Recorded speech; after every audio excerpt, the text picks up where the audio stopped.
All right, so just really quick, I'll just kind of again just elaborate just a little bit more on my transition from being a leftist communist my whole life to being a right winger in 2014. So like one of the thing was my friend from college who basically stayed with me in college. He was a communist, Noah Vickstein, and his dad was Jewish, and we both liked each other because we were both communists, and I think we both were on the same wavelength in that sense. But I remember like one thing that he would say is like he had an idea that the reason why there was the communist or why there was a war against Vietnam was because they were communists, and it was also to send the hippies and the left wingers in America over there to die, the people who were doing drugs. But Noah liked drugs because Noah's like, yeah, tune in and drop out, like Timothy Leary said, tune in and drop out. It's like this the system's corrupt, and I like that idea too because I wasn't really against drugs, even though I never did drugs, but because I thought that the drug laws and the police system was white supremacist, and it was designed against the black people. And I just want to say though that my grandpa would say that, like, for instance, when I became a right winger, and I'm like, yeah, the real racists are the people who did the social welfare for the black people, because then it incentivized them to not have families, because then they would make more money, and it destroyed the black family. And that's what I wanted to believe when I became a right winger, even though when I was a left winger, I was for social welfare because I didn't like white people. I was anti-white. I saw myself as Jewish, and I was against white people, and I wanted to destroy white people. But basically, but then I'm like, no, actually, when I became a right winger, I'm like, the real racists are the Democrats. They're the ones who are racist against black people, and but that's not true. But that, when I was a left winger, I wasn't racist against black people. I wanted the black people to, the people of color to overtake the white people, and for them to get the welfare and everything. But basically, but my point is, like, I wasn't against drugs, but I mean, I wasn't. I never did drugs, but I was for drugs more because I was like, yeah, it's white supremacists to be against drugs, and I thought that victim blaming, like, white people would be like, oh, the reason why, we conquered the Indians was because they were all doing like ayahuasca and peyote and they were drug users. And, again, I didn't like victim blaming. And really, I just wanted the white people to be the bad guys. I wanted to make the people of color the good guys and the white people the bad guys, because I wanted the Aryans especially to race mix. So that's the way that's the way that I was, So basically, I think I was I was cool with drugs. Like, I didn't do any drugs ever, but I was for it. And like Noah was like, yeah, the reason why they did it, why they sent they did the Vietnam War, was they were fighting against communism. But Noah's like, communism would have worked if it wasn't for the capitalists sabotaging them, and they wanted to send the drug users over there. But Noah's like, yeah, tune in, drop out. Doing drugs is good because it's a corrupt system. And I was the same way. I'm like, yeah, it's a white supremacist system, and doing drugs is fine, and all this, like, white people, like, people should get jobs and stuff. That's just white supremacy, and that's just to maintain the status quo. And I wanted white people to mix, and I wanted the status quo to be dissolved, right?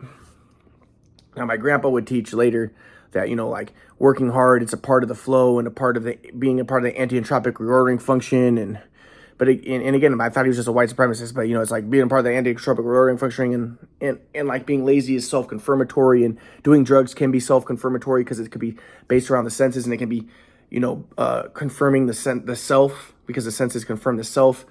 But at the same time, though, I think that I'm not gonna get. I didn't understand this at the time, but I'll get a little bit more into what my grandpa would teach into that with his metapsychiatry. But his idea too would be like, drugs can expand the consciousness, and you can expand your awareness and broaden your awareness, and that's an aspect of the flow. But he says it's also, there's risks involved, and people can take drugs and they never come back, because he says that it's like angels rush in or fools rush in where angels fear to tread, and it's like you can get too much information at once, and that's when my grandpa says people become split. They can become schizophrenic and stuff. But Noah was always like, there is no such thing as schizophrenia, because he was for drugs, right? He's a communist, and he was against the system, and he wanted the world to be full of schizophrenics who didn't work, and like, who are all shamans, because again, I think, the shamans are the people of color. They're the tribal people, and we should go back to the tribal. And he was kind of leftist. He's kind of for race mixing, I think, right? But I was for race mixing. I was a communist too. But so he's for like, it's actually, there's no such thing as schizophrenia. And that's what when I became a leftist again, that's what I would teach too. Like there's race is a social construction, gender is a social construction, mental illness is a social construction, blah, blah, blah, blah, blah. But even though there is some validity to it, but I'll get into that. But I had an agenda though. My agenda was a race mixing agenda, right? To defeat the white people. I had a predatory agenda. So, but there's nuances and there's, hues and shades to all this. So I'm going to get to that. But basically though, all right. So at this point I had a hurt leg and I wanted help from my mom and my dad, especially my dad, because my dad was a doctor. So, also at this point I started studying a little bit more with my grandpa. My grandpa had stopped studying with me after the, during Kauai and stuff, when we got into arguments, when I thought he was a white supremacist and I was a communist and I was against him, and I thought that I thought he was a Nazi, and then ironically I was a communist, and then I became like a nationalist. So it's ironic, but we started talking to each other again, and my grandpa kind of confused me because remember I was anti-religion when I was a communist because I thought religion divided people, and I wanted the borders to be dissolved.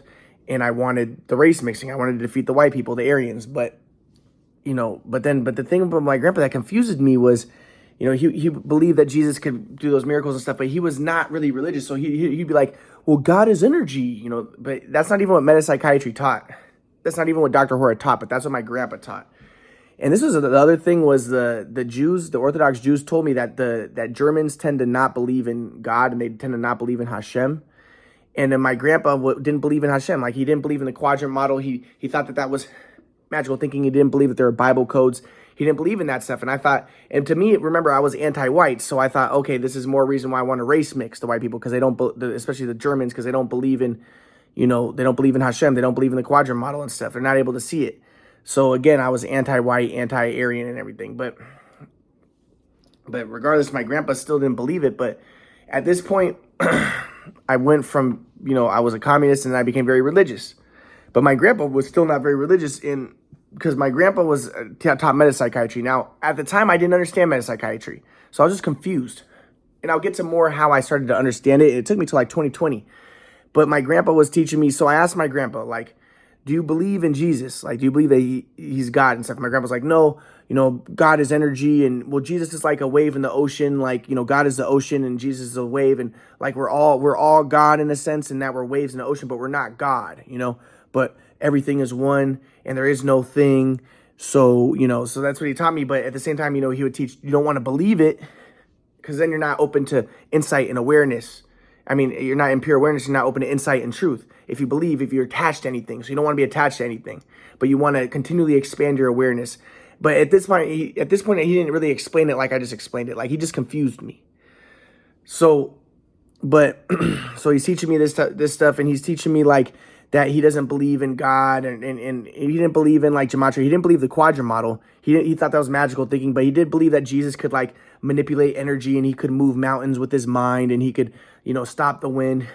Because everything is energy and he could manipulate the energy. So my grandpa was he's like a new age, very naturalistic. Like he tried to be very scientific, but also mix it with the spiritual. And he thought that was very profound to do that. And, he didn't really understand Jung or the archetypes or like he didn't understand Plato and stuff. He was very like, and this isn't what Dr. Hora taught, the founder of metapsychiatry, but this is what my grandpa was more into. So, and I think that a part of it was my grandpa maybe thought that I was going crazy with the quadrant model because he didn't believe the quadrant model and he wanted to like ground me. So he was trying to be like very rational and naturalistic with a new age tint, But like I asked him like, well, what do you think of like conspiracy theories? Like, the flat earth theory. And my grandpa's like, well, if you believe in the round earth, that's a belief. So you're attached to that belief. And at least they're breaking out of the box. And they're not, because, the flow isn't necessarily conformity. So they're breaking out of the box, but now they've created a new box. So they're not necessarily in the flow, but when you're in the flow, you're not attached to any belief, but you're just open to insight and you're open to the truth. And so I these are interesting ideas. So I'm listening to this stuff. I'm like, okay. But, my grandpa didn't believe the quadrant model. He thought it was magical thinking. He didn't believe in like the numerology stuff. He didn't believe But at one point, I remember he believed in astrology, but I made fun of him. That was when I was anti-religious, and then he stopped believing in it. But so I don't know if he was just trying to be rational because he thought that I was rational. See, he didn't understand that the reason I was rational was I was anti-religious, anti-white, and he thought that I think that I swayed him too much. Like he's too easily swayed. So he's like, so I was very rational. So then he started trying to become very rational, or maybe he always was. I don't know. But he didn't believe in, like, I think that I kind of believe in the Platonic world of forms and this world being a shadow and archetypal realities and numerical patterns and very profound like stuff like that. But my grandpa didn't believe in all that. He thought it was all energy, and he didn't believe in a God. He believed that very scientific, like Teilhard de Chardin. He's kind of a modernist, new age guy like Teilhard de Chardin. Like, yeah, there's an evolutionary principle in reality, and there probably was a big bang that started with a quantum fluctuation. It wasn't a God, because they think they're very profound because they don't believe in God, right? Like, it wasn't a God, but it was probably quantum fluctuation. But there's an evolutionary principle inherent, and that's what God is, the evolutionary aspect of reality, and things coalesce, and the energy patterns become more complex. And I know with the quadrant model, there is a pattern, there is a quadrant pattern and stuff. And my grandpa didn't believe that. He thought that it was more or less random, but there is a evolutionary aspect to it where things become more a complexification, which is God. God is the evolutionary complexification. So very new age, very modernist, and basically, and we're moving maybe toward the mega point, which Teilhard de Chardin talks about, or Bindo and stuff like that, and so very new age, type of thing. And but there is no God, because everything is one, and God is energy, and energy is like, it's like the ocean, and we're just waves in the ocean. And so that's the way that my grandpa taught it. But again, my grandpa, though, he would admit, like, he doesn't believe that, because if he believed it, he'd be attached to those beliefs and he wouldn't be in the flow. So I'm listening to this stuff and I'm like, this is interesting, but he didn't teach it as well as I just taught it right now. More or less, I was just like confused when he would talk about his stuff. But that's what he was trying to explain to me. But at the same time, though, he was kind of attached to that mode of thinking, and he never understood that I was anti-white before. I never explained that to him. I never explained to him that I was a communist, anti-white, and I never explained to him that I'd become a right winger, and so he was just confused. Like he was trying to like to be profound with me, and he had good ideas, right, and that's some good stuff, and don't become attached, and continually be an inquirer, be a disciple. And you say disciples are disciplined inquirers, and so you can constantly expand your awareness so you can be more receptive to the flow. That's interesting ideas and stuff. So, but again, it wasn't religious at all. So, he would, I would be like, what do you think, what does it mean that you have to, people say that, I asked him, like, the Muslims say you have to believe in Allah to be saved, but they said that even someone who doesn't believe in Allah, they can still be saved. Allah can still save them. And my grandpa's like, yeah, well, that's the flow. Somebody can, believe in, so somebody can be good their whole life and he can get in the flow, but also someone could be bad his whole life and he could also get in the flow. It's like the right-hand path and the left-hand path, right? And he's like, there's no formula for the flow. The flow only comes through grace. If it's you who's doing it, you are the problem. Like the self is an illusion. Everything is one. There is no self. And if the self is trying to get in the flow, that's paradoxical, because the self can't get in the flow. The flow is transcendence of the self. So the self can't transcend the self. So the only way that you could be in the flow is if through grace. And so I'm like listening to this stuff. I'm like, okay, that's some pretty interesting stuff. Okay, that's interesting, but at the same time, very modernist, very new age type of thing. But I'm learning from him. But at the same time, I'm like, I don't really know. So, but at the same time, like I said, at this time, I'm a right winger, but I'm starting to learn from my grandpa this stuff, and I'm like, I'm getting confused. And then at that same time, I started to, I remember I was at my grandma's house because I had my hurt leg, and I wanted to talk to my dad. I wanted help from my dad. But my dad wouldn't talk to me. And then I remember I called my grandpa, and I was like, Grandpa, my leg still hurts. And my grandpa was like, well, if you get a job, maybe, because, when you're independent, then you're more in the flow, because when you're in not independent, then you're in ally enemy software. If people do what they want, then they're your enemies. If they don't, then you're allies. So if you get a job, then maybe it'll help you to heal.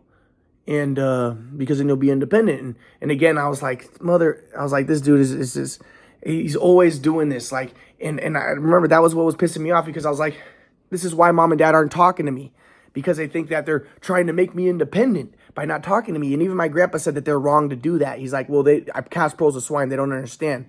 But then I tried to tell my dad, Grandpa, well, kid, then can you tell them this? start talking to me and stuff. He's like, well, I can't do that because I don't cast pearls of swine. I don't give questions, answers unless people ask the questions. They have to ask me the questions first. So I'm like, well, that you admit that you messed them up by giving them answers by casting pearls of swine, and now you won't fix it.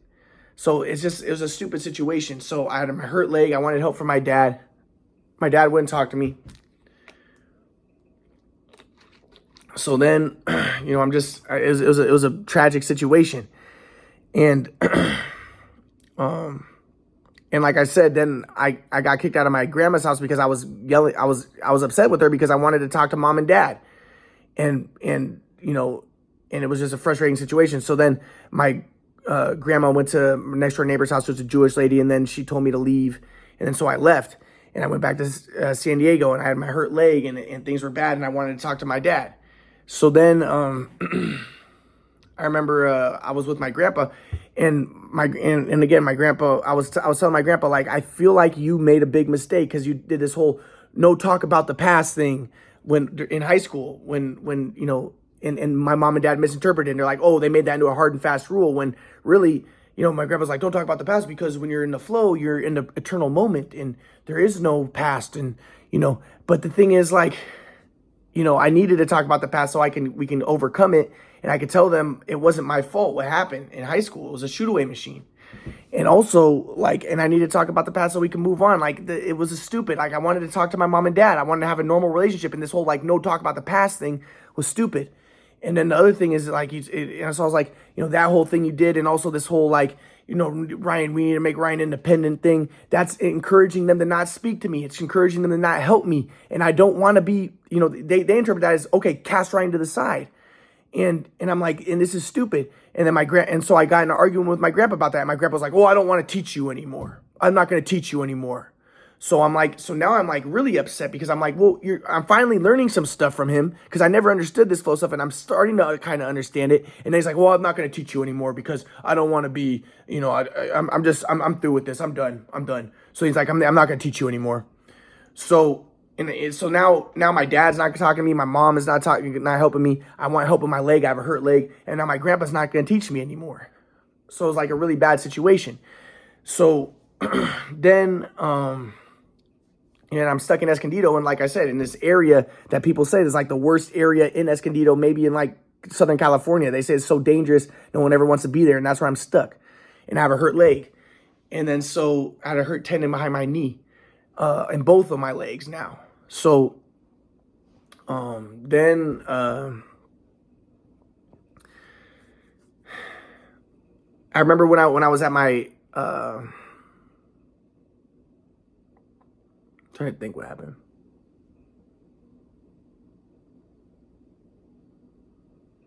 Yeah, when I was at my grandma's house, so my grandpa's not teaching me, and then I tried to go to my aunt's house because I was like, I thought maybe I'll talk to my aunt and see if my aunt could get my mom and dad to talk to me. Maybe my aunt can get my dad to help me with my leg and stuff. I wanted help with my leg, and he's a doctor, and maybe he can help me get insurance, and he can give me help with my leg. So I go to my aunt's house, and I'm talking to my aunt, and I'm like, can you talk to my dad, and can you please tell my dad to talk to me? And I have nothing negative I want to talk about. I do want to show him about the shoot-away machine because I figured stuff out, and I figured out the shot. But I just want to establish a normal relationship, and I had a hurt leg, and I wanted him to help me. And then so my aunt was like, you're such a baby. I remember it was like really early in the morning and I barely slept. And then my aunt was like, you're such a baby. You need to see your daddy. Why can't, and my uncle was like, Ryan, you might just be a hypochondriac. No, I'm not a hypochondriac. I really had a hurt leg. I had a hurt tendon, and I had the left one hurt my whole life. And then I hurt my right one. And so my aunt was like, you're just a baby. Why do you need to talk to your daddy? And so then I kicked the door, and I ran out of the house, and I left the house, and I started kicking her pots, and then I left. And then my aunt called the police, and then a few days later, the police came to my room, and then they arrested me. And then, during that time, I knew that they were calling the police, and my aunt told me, yeah, you're going to go to prison. So I went to my friend Francisco's house, and I called my mom. I was like, Mom, can you please tell Aunt Rachel not to try to put me in jail. And my mom's like, no, I want you to go to prison. I want you, and then my friend Francisco was listening and she's like, you're such a loser. And then she started making fun of the quadrant model. Like, oh, look, there's 4 pieces of shit there. Oh, look, there's 4 pieces of 4 clouds in the sky. Ooh, like she's making fun of me. And so like, it's just like they like I said, my mom had developed a contempt for me, a hatred for me. And I just wanted help with my leg and I wanted to just establish a normal relationship.